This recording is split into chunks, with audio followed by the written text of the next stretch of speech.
So ఏం జరిగిందంటే ఈ సో కాల్డ్ వల్లభనేని వంశీ చేసిన దందాలు అన్ని కావు, అందరికీ తెలిసిందే. అది పోలవరం దగ్గర కిలోమీటర్ లోతున తవ్వేసి మట్టిని తోడేసి అమ్మేసుకున్న ఘనకార్యుడు వల్లభనేని వంశీ.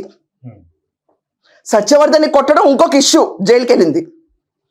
దాని తర్వాత జగనన్న కాలనీల పేరిట ఇళ్ల పథకాలన్నీ తీసుకుని ఎవరైతే ప్రజల దగ్గర తీసుకున్నారో ఆ పొలాలను తీసుకుని దానికి లంచం కింద ఎకరానికి 3-3.5 లక్షల లంచం తీసుకున్న గొప్ప మనిషి. అది కూడా నరసింహారావు కేర్ ఆఫ్ గానీ జరుగుతుంది. డైరెక్ట్ గా తీసుకుంటే బాగోదు కదా. సో వంశీ డైరెక్ట్ గా రాలా, నరసింహారావుని అంట పెట్టుకుని ఈ పనులన్నీ చేసుకున్నాడు. The so called mandal revenue officer who has done this. And ఇంకేంటి, ఈ మండల్ రెవెన్యూ ఆఫీసర్ కింద కూడా మళ్ళీ చెంచాలు ఉంటారు. ఇది చేయకపోతే ప్రతి ఒక్కడికి లూప్ హోల్స్ ఉంటాయి చూడండి. ఏమీ లేకపోయినా ఒక ఇష్యూని డిస్ప్యూట్ చేయటం, దాన్ని పెద్ద చేయటం, డబ్బులు ఎలా సంపాదించాలి, ఈ పర్టికులర్ దందాలన్నిటికీ కేర్ ఆఫ్ అడ్రస్ వీళ్ళు. ఇదంతా జరిగింది జగన్మోహన్ రెడ్డి హయాంలో. సో కాల్డ్ వైఎస్ఆర్సీపీ టెన్యూర్లో జరిగిన అరాచకాలు, అవినీతి పరులు, ఇవన్నీ ఈ టాపిక్ స్పెసిఫిక్ గా డిస్కస్ చేస్తున్నాం కూడా డీటెయిల్ గా వెళ్దాం దీంట్లో. సో ఏంటి మీరు ఎక్స్పీరియన్స్ చేసింది? మీరే ఐమ్ కమింగ్ అండి, వస్తున్నాను. పొలాలు మ్యూటేషన్కి అప్లై చేస్తారండి ఎవరన్నా. పేర్లు మారటం అవనండి, కొనుక్కున్నప్పుడు అవనండి, మ్యూటేషన్లో పేర్లు ఎక్కనివ్వరు. అనర్హత వేరే వాళ్ళు ఎవరెవరో పేర్లు పెట్టేస్తారు. ఇదేంటి లబో దిబో, ఇది నా పొలం కదా, వేరే వాళ్ళ పేరు ఎలా ఉందన్నారు అనుకోండి, లంచం ఈ క్యాండిడేట్కి ఇవ్వాలి. ఈ క్యాండిడేట్ అడుగుతాడు. ఎస్, ఇతనికి ఇంకొక బయట కింద బ్రాంచెస్ ఉంటాయి, చెట్లు, వాళ్ళు ఇంకొక చెంచాలు తిరుగుతూ ఉంటారు. కానీ ఈ చెంచాలందరూ సమాంతరంగా ఇంకొక వ్యవస్థ నడిపించారంట కదా గన్నవరంలో. మీరు చెప్తున్నారు అరాచకం నడిపించారు.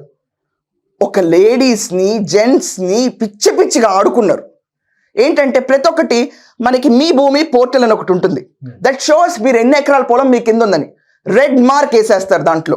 అంటే ఏంటి, ఈ పర్టికులర్ పొలం సర్వే నెంబర్లో ఒక డిస్ప్యూట్ ఉంది. ఏం డిస్ప్యూట్, ఎక్కడి నుంచి డిస్ప్యూట్ ఉంది, ఈ డిస్ప్యూట్ ఏంటో మనకే తెలీదు. అక్కడ డిస్ప్యూటే లేదు. ఆ రెడ్ మార్క్ తీయాలంటే ఏం చేయాలి, ఈ చెంచాలు అన్నిటి నుంచి పాక్కుంటా ఈ క్యాండిడేట్ దగ్గరికి వెళ్ళి ఈ క్యాండిడేట్ తీసుకెళ్ళి ఈ క్యాండిడేట్కి డబ్బులు ఇచ్చి వీళ్ళ జేబులు నింపాక ఎర్ర మార్క్ మాయమైపోద్ది. పోనీ అడుగుతున్న లంచాల రేషియో ఏమనుకుంటున్నారు మీరు, లక్షల్లో. ఇదే ఒక మ్యూటేషన్లో మా mother when she has approach this Narasimharao, ఇదే ఇష్యూ నేను చెప్తున్నానండి. So called Narasimharao red marks వేసి హెరాస్ చేసి మ్యూటేషన్ వర్క్ అనేది ఒక 7-8 నెలలు కంప్లీట్ అవ్వలేకపోతే లంచాలు గూగుల్ పేలో ఇచ్చుకునే ఫ్యామిలీ మాదే. Yes, we did pay the bribing అండి, they forced us. And I'll be very honest, my mother is a single lady, my father passed away. ఊళ్ళో తెలియని లేరు, ఈ చెంచాలు అందరికీ తెలుసు కింద ఉన్న వాళ్ళకి. But they forced us to undergo this trauma. Righteous వేలో ఏదో కర్మకి మనం ఈ దరిద్రంలోకి ఎంటర్ అయ్యాం కదా, కొన్ని వేలలో అయిపోద్దేమో లంచం అనుకుంటే నా లక్షల్లో ఇవ్వాలి లంచం. ఎంఆర్ఓ గారు చేతులు తడపంది, ఈయన దాహం తీరంది, వీళ్ళు నాశనం అయిపోవాలి ఇక్కడ భూములు ఉన్నాళ్ళు. వైఎస్ఆర్సీపీ టైంలో డెవలప్మెంటే లేదు.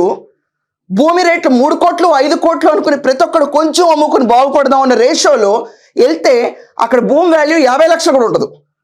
వైట్ ఏమో మన రిజిస్ట్రేషన్ వాల్యూ 50-60 లక్షలు ఉంటాయి, కొనడానికి 5 లక్షలు కూడా రావు. కానీ ఇలా జేబులు నింపడానికి ఎన్ని ఎకరాలు అమ్మాలి?